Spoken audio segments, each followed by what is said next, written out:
Back to kids grow. आज आ गई हूँ एक नई वीडियो के साथ। आज की वीडियो बहुत ही इंपॉर्टेंट होने वाली है क्योंकि आज मैं बात करूँगी 5 कॉमन प्रॉब्लम्स जो बच्चों के लिए बहुत ही डेंजरस हो सकती है अगर आपने इस पर ध्यान नहीं दिया तो।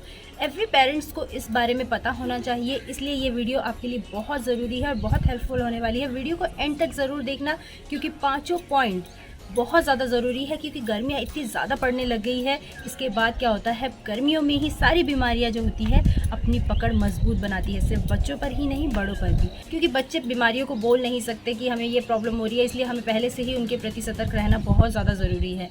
इसलिए हमें पहले से उन पर ध्यान देना ज़रूरी है कि ये बीमारियाँ ना हो उन्हें। तो आज हम 5 कॉमन प्रॉब्लम्स के बारे में बात करेंगे। हम डिस्कस करेंगे कि कैसे हम इनसे बच सकते हैं और इनके होने पर हम क्या प्रिकॉशन लें। तो इसलिए बिना स्किप किए इस वीडियो को एंड तक ज़रूर देखिएगा। पाँचों पॉइंट बहुत ज़्यादा इंपॉर्टेंट है, इस पर ध्यान देना भी बहुत ज़्यादा ज़रूरी है। तो चलिए वीडियो स्टार्ट करते हैं। सबसे पहला पॉइंट स्टार्ट करते हैं डिहाइड्रेशन। डिहाइड्रेशन जैसे कि आप सभी इससे जानते ही हैं कि डिहाइड्रेशन की प्रॉब्लम क्या है। गर्मियाँ इतनी ज़्यादा पड़ चुकी है, बच्चे क्या करते हैं ना, अक्सर बाहर खेलने चले जाते हैं। खेलना एक ऐसी एक्टिविटी है बच्चों के लिए जिसमें वो सब कुछ भूल सकते हैं, सब कुछ। तो इसलिए पानी पीना जो भूलना है उनके लिए कोई बड़ी बात नहीं है। तो बच्चे क्या करते हैं, अक्सर बाहर खेलते खेलते बाहर बहुत देर तक खेलने लग जाते हैं। गर्मियों में इवनिंग में खेलने लग जाते हैं तो वो पानी पीना भूल जाते हैं, या फिर घर पे आने के बाद भी कई बार हम पेरेंट्स क्या करते हैं, ध्यान नहीं दे पाते कि बच्चों को हमें पानी देना है, उसको ठीक से क्लीन करना है। ये सब सारी चीज़ें कॉमन चीज़ें हैं, लेकिन इस पर ध्यान देना बहुत ज़रूरी है। इससे तो आप क्या कीजिए, बच्चे को एक बॉटल दीजिए, उसमें पानी दीजिए। कई बार बच्चा प्ले करते करते वहाँ पे थोड़ी देर बैठ के पी लेगा, या फिर आप अगर छोटे बच्चे हैं तो आप तो ज़रूर उनको गाइड करते हुए ही ले जाते हैं, तो आप पानी की बॉटल साथ में ज़रूर ले जाइए, उनको ज़रूर दीजिए। तो इस तरीके से क्या होता है, बच्चे बीच बीच में पानी पीते रहते हैं, उनको पानी की कमी ज़्यादा नहीं होती है। पर बच्चे को थोड़ा सा बैठाकर अपने पास खेलते खेलते ही आप बार बार खेल रहा है, फिर पानी पिला दे रहे हैं, बार बार खेल रहा है, इससे भी क्या होता है ना, सर्दी गर्मी वाली प्रॉब्लम स्टार्ट हो जाती है। इससे भी बच्चा बीमार हो सकता है। तो इसलिए बच्चा खेलते खेलते थोड़ी देर आप उसको अपने 5 मिनट अपने पास बिठाइए, फिर उसके बाद पानी देते रहे। आप जूस का भी यूज़ कर सकते हैं। इससे क्या होता है कि जूस के सारे बेनिफिट्स भी बच्चों को मिल जाते हैं और पानी की कमी भी बॉडी में नहीं होती है। तो बच्चों के लिए फ़ायदा होता है, बच्चा रिहाइड्रेट रहता है हमेशा। तो बच्चों को डिहाइड्रेशन की प्रॉब्लम ना आए, इसलिए आप ये फॉलो कर सकते हैं, बच्चों को बार बार पानी देते रहे। दूसरी प्रॉब्लम है इंसेक्ट बाइट। ये बहुत ज़्यादा आपने देखा होगा क्योंकि गर्मियाँ इतनी ज़्यादा हो गई है तो मच्छर भी बहुत ज़्यादा हो गए हैं। तो मॉस्किटो बाइट क्या होता है ना, कभी कभी बच्चों के बॉडी पर दाने कर देता है, और बीमारियों की तो बात ही नहीं है। डेंगू, मलेरिया, ये सारी बीमारियाँ इन मच्छरों के कारण फैलती है। इसका क्योर तो भाई मस्ट करना है। मैं जैसे रिश के लिए करती हूँ, तो भाई मैं उसको अगर स्कूल भेजती हूँ, क्योंकि मॉर्निंग स्कूल है उसका 6:30 बजे का, तो स्कूल में भी मच्छर रहते ही हैं। तो मेरे को अब वहाँ जाके तो कुछ मैं कर नहीं सकती। अब अपने घर में तो हम मॉर्टिन यूज़ कर लेते हैं, ऑल आउट यूज़ कर लेते हैं, इन सब से प्रिकॉशन कर लेते हैं, लेकिन स्कूल में तो हम कुछ नहीं कर सकते। तो उसके स्कूल जाकर तो मैं कोई प्रिकॉशन ले नहीं सकती। इसलिए मैं क्या करती हूँ, डेटॉल के साथ पानी मिक्स करके, क्योंकि वो भी बहुत छोटा है, डेटॉल उसकी स्किन को थोड़ा सा बर्न कर सकता है, ब्लैक कर सकता है, और उससे थोड़ी सी जलन भी होती है। आपने भी डायरेक्ट डेटॉल को यूज़ करके देखा होगा, काफ़ी जलन होती है। तो छोटा बच्चा है तो मैं क्या करती हूँ, डेटॉल के साथ पानी मिक्स करके उसकी बॉडी पे हल्के से लगा देती हूँ, जिससे क्या होता है, उसकी स्मेल से मच्छर उसके पास नहीं आते, काटते नहीं हैं। तो ये बहुत अच्छा और बहुत इफ़ेक्टिव है। मैं उसके साथ एकदम छोटे से ये यूज़ करती हूँ, अप्लाई करती हूँ। कोई केमिकल रिएक्शन कुछ भी बुरा नहीं होगा, क्योंकि डेटॉल वैसे भी सेफ़ एंड सिक्योर है, तो ये आप यूज़ कर सकते हैं। लेकिन छोटा बच्चा है, बहुत छोटा बच्चा है, तो पानी उस हिसाब से आप यूज़ करें। जितना बड़ा होता जाएगा पानी की मात्रा कम कर सकते हैं, लेकिन एकदम छोटा बच्चा है तो आप ज़रूर पानी की मात्रा को थोड़ा ज़्यादा रखें। तो इससे क्या होगा, उसको सेफ्टी भी रहेगी और उसकी स्किन पे कोई प्रॉब्लम भी नहीं होगी। इसके बाद ये है कि अगर मच्छर काट लेते हैं तो उसके बाद क्या करना है आपको।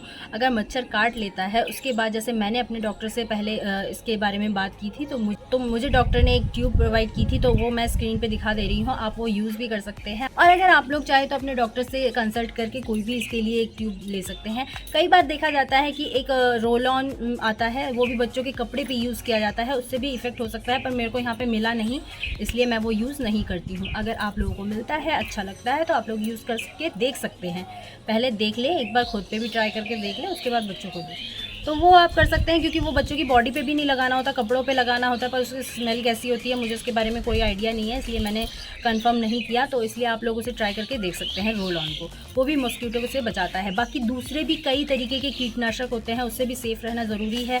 बच्चे को खाने को बार बार ढक के रखे, क्योंकि किसी भी तरीके का कोई भी कीट अगर उस खाने में गिर जाता है या उसमें जाकर वो निकल के चला जाता है, तो वो अपने साथ कई सारे जर्म्स उस खाने में छोड़ जाता है, जो बच्चे के लिए बहुत ही हार्मफुल है। तो इसलिए ये सारी चीज़ें बच्चों के लिए ध्यान रखना ज़रूरी है। कि इसके बाद हम अपने अगला और तीसरा पॉइंट जो है उसकी बात कर लेते हैं, सनबर्न। सनबर्न आप सब जानते हैं इसके बारे में। सनबर्न से बचाना बच्चों को बहुत ज़्यादा ज़रूरी है। बच्चों को तो बिल्कुल भाई ऐसा तो है नहीं आप बांध के पकड़ के रख सकते हैं घर के अंदर बंद करके, नहीं। बच्चों को स्कूल जाना है, ट्यूशन जाना है, खेलने जाना है, तो इस तरीके की एक्टिविटी क्या करती है, बच्चों को सन से प्रोटेक्ट नहीं कर सकती भाई, क्योंकि सन जो अपना काम करना होता है वो करेगा ही। वो स्किन को ऐसे बर्न कर देगा कि बच्चे भाई एकदम ना ब्लैक ब्लैक हो जाते हैं। देखना आप कई बार धूप में जब खेल के आते हैं तो बच्चों की स्किन ना हल्की सी जलने लग जाती है। वो आपको पता तो चलता नहीं है, आप सोचते हैं कि धूप में काले पड़ गए, भाई काले नहीं पड़ते, वो जल जाती है स्किन बच्चों की। और वो सनबर्न अगर एक बार बच्चों को हो जाता है ना, फिर उससे रिकवर होना बहुत मुश्किल होता है। आप कितनी भी क्रीम, कितनी भी ट्यूब, कितना भी कुछ यूज़ कर लीजिए तो भाई उससे रिकवर हो पाना बहुत मुश्किल है। तो इसलिए पहले से ही क्योर करें बच्चों को। अगर आप स्कूल भेजते हैं तो आप सनस्क्रीन ज़रूर लगाएं। तो जो मैं रिश को लगाती हूँ, आप ये सनस्क्रीन यूज़ भी कर सकते हैं, या फिर आपको जो भी सूट करता है आपके बच्चे को वो आप लगा सकते हैं। डॉक्टर से भी कंसल्ट कर सकते हैं इस बारे में। मैंने जैसे डॉक्टर से कंसल्ट नहीं किया इस बारे में, क्योंकि मैंने उसको जो सूट करता है मैंने ट्राई करके देखा, उसको ये सूट होता है, बहुत अच्छा इफेक्ट करता है।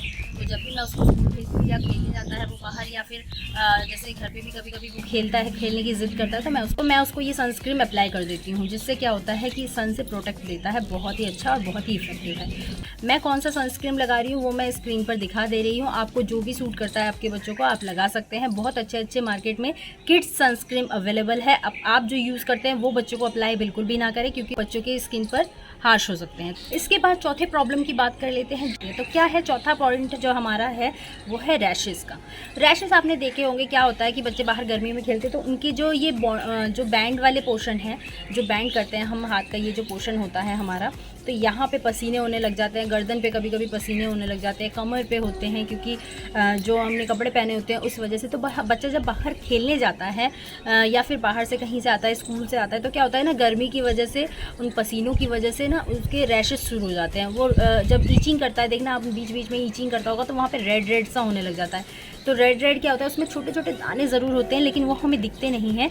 तो उस जगह पे ऑलरेडी रैश हो चुका होता है। तो क्या करना है आपको, अगर एक आप वो डेटॉल वाला जो सॉल्यूशन मैंने बताया है वो मॉस्किटो से भी बचाता है, अगर आप वो अप्लाई करते हैं तो ये रैश वाली प्रॉब्लम भी जल्दी से नहीं होती है। तो इससे आप बचाव कर सकते हैं।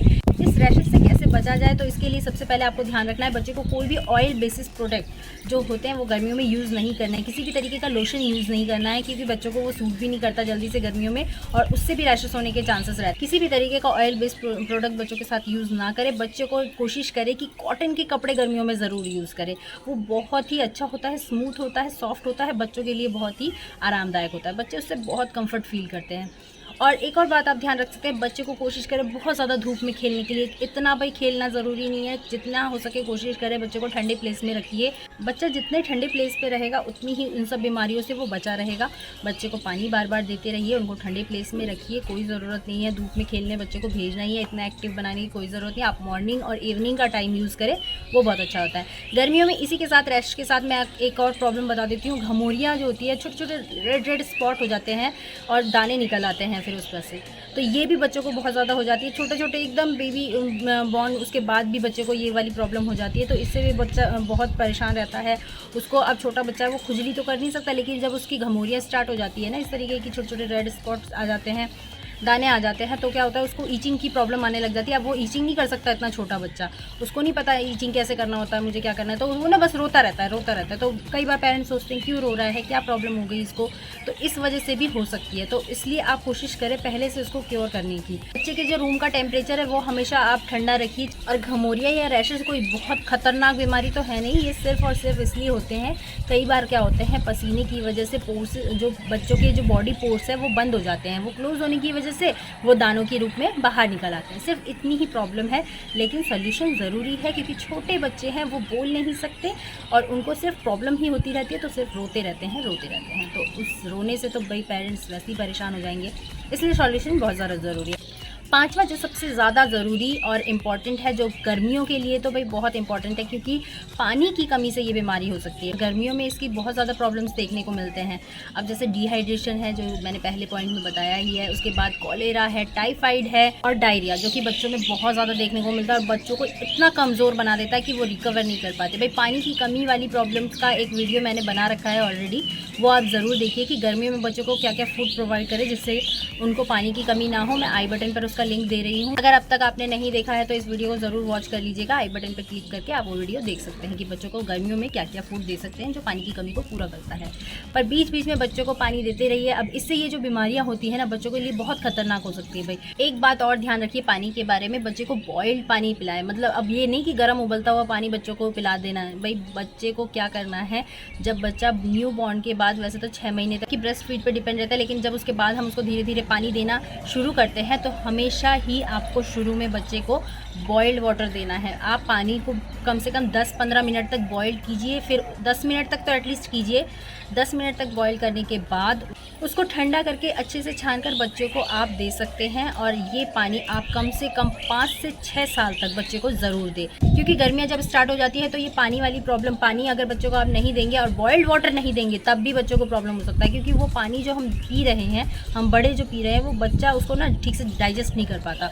और बॉइल्ड वाटर बहुत अच्छा बच्चे के लिए, डाइजेशन के लिए बहुत अच्छा होता है, इसलिए बच्चों को आप बॉइल्ड वाटर ही यूज़ करें। या फिर आप प्योरीफायर का भी यूज़ कर सकते हैं। जो लोग बॉइल्ड वाटर नहीं देना चाहते हैं तो वो प्योरीफायर यूज़ कीजिए। प्योरीफायर से पानी प्योर होगा, वो बच्चे को आप दे सकते हैं। प्योरिश के लिए बॉइल्ड वाटर ही यूज़ करती हूँ। अभी तक मैंने उसको प्योरीफायर से प्योर किया हुआ वाटर मैंने नहीं दिया है। मैं उसको बॉइल करके ही उसको ठंडा करके फिर उस वाटर को मरीज़ को पिलाती हूँ।